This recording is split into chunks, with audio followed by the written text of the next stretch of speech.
오늘도 이곳에서 이렇게 함께 예배 드리게 된 것 너무나도 감사하고, 또 가정에서 예배 드리는 이들에게도 주님의 은총이 충만하시기를 기원합니다. 한 30년 가량 된 얘기입니다. 여기 삼성산 휴먼시아가 개발되기 전에 그 동네에서 제가 사역을 할 때 있었던 일인데, 목요일마다 정기적으로 방문하던 한 가정에서 일어난 일입니다. 그 가정은 한때는 단란하게 가정을 이루고 그렇게 살았던 분이었습니다. 그런데 부인이 사별하고 이제 두 딸과 살면서 술로 세월을 보내고 있던 그런 분이었습니다. 그러니까 개인적인 상황은 무척이나 힘들었죠. 그런데 열심히 살다가도 또 자신 안에 감당치 못한 어떤 그 힘듦이 밀려오면 그 모든 것들을 다 포기하고 또 술로 세월을 보내곤 했습니다. 자신의 간이 많이 망가졌다고 하는 것을 알면서도 개의치 않았습니다. 점차적으로 심해져서 다리가 마비가 오고 자신의 눈에 그런 허상들이 보이기 시작했습니다. 그런 가운데 제가 방문을 했죠. 그런데 저를 붙들고 도와달라고, 나 좀 도와달라고 그렇게 얘기하는데, 사실 저는 이분의 도움이 무엇인지 잘 몰랐습니다. 그래서 그냥 그분을 붙잡고 기도하고 찬송하는 것이 다였어요. 좀 더 세밀하게 살폈더라면 그분의 고통을 나누면서 위로의 방법을 아마 모색했겠죠. 또 그분의 고통의 문제에 직접적인 해결책으로 그냥 병원에 모시고 가거나 아니면 당장의 어떤 방법으로 하나님께 도움을 요청하는 그런 기도를 했습니다. 그러면서도 무엇인가 참 그분에 대해서 마무리하지 못한 아쉬움이 남아 있었어요. 그러니까 그것은 그분이 정말 어떤 마음의 평안을 아직도 갖지 못했다, 그런 생각이 들었고요. 또 근본적인 해결책을 그분에게 제시하지 못했다. 또 더 나아가서는 정말 복음이 주는 능력을 그분에게 전하지 못했다, 그런 아쉬움이 있었던 것입니다. 오늘 본문을 보면, 오늘 본문 말씀에 너희는 마음에 근심하지 말라, 하나님을 믿으니 또 나를 믿으라, 이렇게 말씀하셨습니다. 아마 이 말씀은 너무나도 익숙한 말씀, 친숙한 말씀이에요. 이 자체가 복음의 소식이죠. 하나님을 믿으라, 또 나를 믿으라. 이 말씀을 많이 우리가 들었습니다. 그러니까 주님이 이 말씀을 하신 목적은 제자들을 진리 가운데로 인도하시기 위해서 그 말씀을 주신 거죠. 이 말씀을 듣는 제자들, 지난 3년여 동안 예수님을 따라다녔습니다. 그런데 이제는 예수님이 제자들을 떠나야 되는 상황이 되었기에 이 같은 말씀을 주신 것입니다. 이에 제자들은 크게 상심을 했습니다. 그 이유는 제자들이 예수님께 전적으로 의존하는 삶을 살았어요. 전에 제자들은 주님과 같은 분을 만나본 적도 없었고 또 그저 평범한 삶을 살던 그런 이들이었습니다. 그런데 어느 날 갑자기 주님을 만나게 되었고 부르심을 받게 됐고 그분을 따르게 되면서 그분과 동행하는 삶을 살기 시작했습니다. 그분의 가르침, 정말 은혜로운 말씀, 또 기적을 행하시는 모습들, 또 나병 환자를 고치시고 또 다리 저는 사람들을 걷게 하시고 또 눈먼 자를 보게 하시고 그리고 죽은 자까지 살리시는 그런 모습은 정말 놀라운 것이었습니다. 그러니까 제자들은 자신도 모르는 사이에 전적으로 예수님을 의존하게 된 거예요. 그래서 예수님이 언젠가 자신들이 고대하던 그런 메시아로 드러날 것이라고 이렇게 기대했습니다. 그래서 이스라엘을 로마의 압제로부터 벗어나서 아주 근사한 나라를 세우실 것이라고 그렇게 믿었죠. 그런데 갑자기 예수님이 떠나신다는 거예요.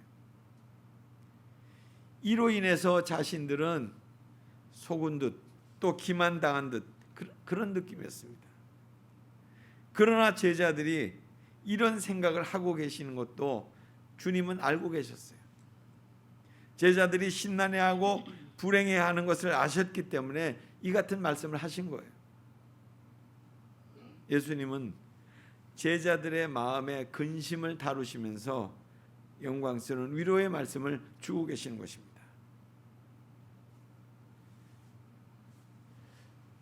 성도 여러분, 주님이 이 말씀을 언제 하셨습니까? 한번 상상해 보세요. 지금 주님이 이 말씀을 하나님을 믿으니 또 나를 믿으라, 너는 근심하지 말라, 이 말씀을 하시는 그 시간이 언제쯤이었는지, 주님이 자신이 십자가를 지시기 전에 바로 직전에 이 말씀을 하신 거예요. 그러니까 주님은 자신에게 어떤 일이 일어날지를 알고 계셨어요. 그러면서도 지금 제자들의 마음을 지금 어루만지시고 계시는 거예요. 잠시 후면 십자가를 지실 분이 다른 이들을 위로하고 자신을 아낌없이 내어주시는 그런 장면의 말씀이에요. 예수님의 삶의 방식은 늘 그러했습니다. 십자가에 달려 죽으시면서도 어떻게 하셨어요? 옆에서 죽어가는 강도에게 시간을 내주셨잖아요. 오늘 내가 나와 함께 낙원에 이르게 될 것이다. 그러니까 이처럼 예수님은 시기와 장소를 초월해서 근심하는 모든 영혼들에게 위로를 주시는 그런 분이시라는 거예요. 우리의 마음이 불안하고 또 어지럽게 만드는 그런 생각이 있습니다. 그 사람에게서 평화를 앗아가는 한 가지 생각이 있어요. 그게 뭔지 아시나요? 그 문제만 생각하면 두려워요, 힘들어져요, 어려워져요. 그 문제가 뭐죠? 죽음이죠. 죽음에 대한 생각입니다. 그러니까 우리 모두가 죽는다고 하는 것은 사실 분명한 사실이잖아요. 성경에서도 이 문제에 대해서 아주 명확하게 밝혔어요. 한 번 죽는 것은 사람에게 정하신 이치요 그 후에 심판이 있겠다. 셰익스피어도 햄릿의 입을 빌려서 그렇게 얘기했죠. 죽음이 무서운 것은 그 미지의 세계로 떠난 어떤 여행자도 다시 경계선을 넘어오지 못하기 때문이다. 그런 고백을 했어요. 그러니까 죽음은 우리의 마음을 불안하게 하고 불편하게 하는 원인이고 불편거리입니다. 그 외에도 세상살이에서 겪는 문제들 많죠. 병과 사고와 실망스러운 일들과 또 재정적인 소식들과 사업상의 문제와 또 자녀나 사랑하는 사람들의 심각한 질병과 가까운 이들의 죽음, 이런 것들. 사실 우리는 우리의 자신의 삶에 계획을 세워요. 그리고 그 계획을 완벽하게 세웠다고 하는 순간 갑작스러운 일들이 찾아오잖아요. 그러면 세상이 흔들리고 뒤죽박죽 되죠. 사실 그런 가운데 한 가지가 질병 아닙니까? 이 질병은 피할 길이 없습니다. 사건도 반드시 일어납니다. 이것이 인생의 비극이에요. 그럴 때 기독교 복음이 우리 마음에 근심을 벗어나게 해주는 것이라고 약속할 수 있습니까? 그런 질문을 여러분이 한번 갖고 오늘 말씀을 계속 이어가시기 바랍니다. 다른 방법들도 많이 있어요. 보면 제가 이제 정리를 해보니까 한 대여섯 가지가 나오던데, 하나는 뭐냐면 그런 문제가 있고 걱정이 되는 것들이 있을 때 낙관주의 철학을 가진 사람들은 마음의 평안을 얻는 방법들이 있어요. 그 사람들은 어떻게 하냐? 괜찮아, 잘 될 거야, 뭐 잠시 이게 후퇴할 뿐이지 뭐 다시 다 잘 될 거야, 이런 생각을 해요. 두 번째로는 운명론적인 사고를 하는 사람들입니다. 그러니까 이 일은 어차피 일어날 수밖에 없는 일이었어. 그러니까 생각할 필요도 없는 거야. 그냥 겪어야 돼, 내가 담당해야 돼, 이런 생각을 해요. 세 번째는 심리적인 방법입니다. 그런 일들이 생겨나면 그것을 문제의 어떤 원인, 그것들을 찾아내고 분석하고 그것을 어떻게 해결할 것인가 나름대로 그것에 대한 심리 치료를 합니다. 그리고 네 번째 유형은 뭐냐면 극기의 태도예요. 참고 견뎌야 되는 거라고 생각해요. 그래야지만 내가 또 다른 세계를 경험할 수 있다, 이렇게 생각하는 거죠. 그리고 다섯 번째는 별로 안 좋은 것인데 사교 집단들이에요. 그러니까 신비주의적인 사고, 그러니까 현실은 고통스럽고 힘든데 그것을 피하고 다른 곳을 바라보게 하는 거예요. 사실 심리적인 방법을 제외하고는 모든 방법들이 현실을 직시하지 않는 것 같아요. 그런데 기독교의 복음은 그 매력이 사실성에 있다는 거예요. 근심을 잊어버리라고 말하지 않습니다. 오히려 세상에서 너희가 환난을 당하고 있다, 이렇게 말씀하고 있어요. 사탄이 지배하고 있는 이 세상에, 다스리고 있는 이 세상에 난리와 전쟁의 소문이 계속되고 있다, 그거 당연한 거다, 이렇게 말씀하고 있어요. 그러니까 복음은 우리의 삶을 지금 이 세상 속에 있다는 것을 일깨워 주는 거예요. 그래서 우리의 삶이 불편해요. 너무나 그것을 정확하게 지적해 주고 있으니까.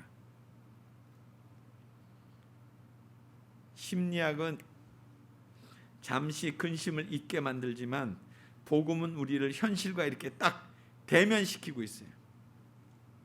복음은 나를 찾아와서 마음에 근심하지 말라고 그렇게 말합니다. 그러면서 우리의 삶을 예수님의 삶의 현장으로 이끌어가는 거예요. 예수님도 십자가에 처형받으셨다. 예수님도 우리의 죄 때문에 죽으셨다. 그 무덤의 현장으로. 그리고 또 부활하셨다. 승천하셨다. 이런 현장으로 복음은 우리를 계속 이끌어가요. 그러니까 현실의 어둠의 터널을 통과한 후에 새벽빛을 보여주는 그런 것이죠. 또한 복음의 매력은 모든 해결을 나에게 떠맡기지 않고 하나님의 능력으로 연결시킨다는 거예요. 그러니까 세상을 뚫고 나가 승리하신 분, 죽음과 그 무덤까지 정복하신 분으로, 그날에는 내가 아버지 안에, 너희가 내 안에, 내가 너희 안에 있다는 것을 너희가 알게 될 것이다, 이것을 말해주고 있는 것이 바로 복음이라는 거죠. 그래서 오늘의 말씀은 너희는 마음에 근심하지 말라, 하나님을 믿으니 또 나를 믿어라. 이건 정말 복음의 내용, 그 핵심 그 자체인 것 같아요. 그렇습니다. 하나님, 약속의 하나님, 언약의 하나님, 내 부모가 나를 버렸으나 여호와는 나를 영접하시리이다. 이거 어디서 많이 듣던 말씀 아니에요? 시편에 나오는 말씀이에요. 그렇게 말씀하셨던 하나님을 믿으시기 바랍니다. 그런데 오늘 본문에 보면 두 명의 제자가 이렇게 등장하고 있어요. 빌립이라고 하는 사람은 예수님께 하나님을 보여달라고 말하고 있습니다. 그러면 자기가 만족하겠다는 거예요. 오늘 본문 이후에 나오죠. 그 배경은 하나님을 알 수 있다면 좋겠죠. 하지만 하늘에 계신 아버지 하나님을 어떻게 나의 아버지로, 우리 아버지로 생각할 수 있을까요? 이렇게 묻는 거예요. 주님은 이렇게 대답하십니다. 빌립아, 내가 이렇게 오랫동안 너희와 내가 함께 있었는데 내가 어떻게 나를 알지 못하느냐고. 하나님을 믿으라, 또 나를 믿으라. 나를 믿지 않으면 아버지도 결코 알 수 없다, 이렇게 말씀하시죠. 도마도 그 문제를 안고 있었습니다. 주님이 말씀하시는 그 길이 무엇인지 대체 알 수 없다는 거예요. 그런데 주님은 그에게 그렇게 얘기했죠. 내가 곧 길이요 진리요 생명이니 나로 말미암지 않고는 아버지께로 올 자가 없다. 우리는 이 대답을 참으로 어렵게 생각합니다. 주님은 그렇다, 나는 아버지 하나님께로 갈 것이다. 그러나 너희가 내 이름으로 무엇을 구하든지 내가 그대로 시행하겠다고 말씀하십니다. 주님은 우리에게 이렇게 말씀하세요. 내가 너희를 고아와 같이 그냥 내버려 두지 않겠다. 그러면서 다시 말씀하시기를 다른 보혜사를 보내주시겠다, 이렇게 말씀하셨어요. 이는 성령이 오셔서 우리 안에 거하시며 모든 것을 제시해 주시고 설명해 주실 뿐만 아니라 힘과 능력과 활력을 주시겠다는 거예요. 오늘 주님은 우리에게 이렇게 말씀하십니다. 나에게 와서 모든 근심을 털어놓아라. 하나님께 대한 그런 느끼는 어려움, 또 기도할 때 느끼는 어려움, 나의 약한 의지와 실패에 대한 어려움들을 다 털어놓아라. 이렇게 말씀하시는 거예요. 그러니까 우리를 불안하게 만들 수도 불편하게 만들 수 있는 원인들이 무엇이든지 간에 그건 상관없다는 거예요. 전쟁의 원인일 수도 있고 질병이나 사업상의 문제일 수도 있다는 거예요. 도덕적으로 연약한 의지력이 원인이 될 수도 있다는 거예요. 무엇이 원인이든지 간에 근심이 여러분을 불행하게 만들고 있다고 하는 것에 대해서 개의치 말고 예수님께 나오라는 거죠. 그래서 주님이 말씀하셨어요. 수고하고 무거운 짐진 자들아 다 내게로 오라. 내가 너희를 쉬게 하리라. 그렇게 우리를 초청하시는 그런 분이에요. 이제는 더 이상 불행할 필요도 없고 불안할 필요도 없다는 거예요. 그러니까 하나님을 믿으십시오. 하나님의 아들 예수 그리스도를 그냥 믿으십시오. 그분은 우리를 구원하시기 위해서 이 땅에 오신 그런 분이세요. 하나님과 우리를 막는 그런 막았던 장벽을 무너뜨린 그런 분이세요. 그래서 하나님은 지금 이 자리에서 저와 여러분에게 안식과 평화를 주실 수 있는 그런 분이십니다. 오늘 주님은 그런 말씀으로 우리를 초청하셨어요. 하나님의 말씀을 따라서 마음에 근심하지 말고 정말 주님을 온전히 믿고 다시 한번 이 불안하고 어려운 이 세태를 믿음으로 승리하시는 그런 복된 생애가 되시기를 간절히 바랍니다. 같이 기도하겠습니다. 하나님, 오늘도 주님의 말씀 가운데서 다시 한번 생명의 그 음성을 듣기 원합니다. 참으로 하나님을 믿어라, 근심하지 말라, 나를 믿어라 하는 그 말씀이 나에게 복음의 소리로 들려지기 원합니다. 그래서 정말 우리를 억누르고 있는 모든 불안과 걱정스러운 것들을 하나님 능히 떨쳐버리고 오직 주님을 믿는 믿음으로 다시 한번 주님 앞에 나아가는 이 세상 가운데서 믿음으로 승리하는 그런 복된 생활 될 수 있도록 인도해 주옵소서. 예수님 이름으로 기도드리옵나이다. 아멘.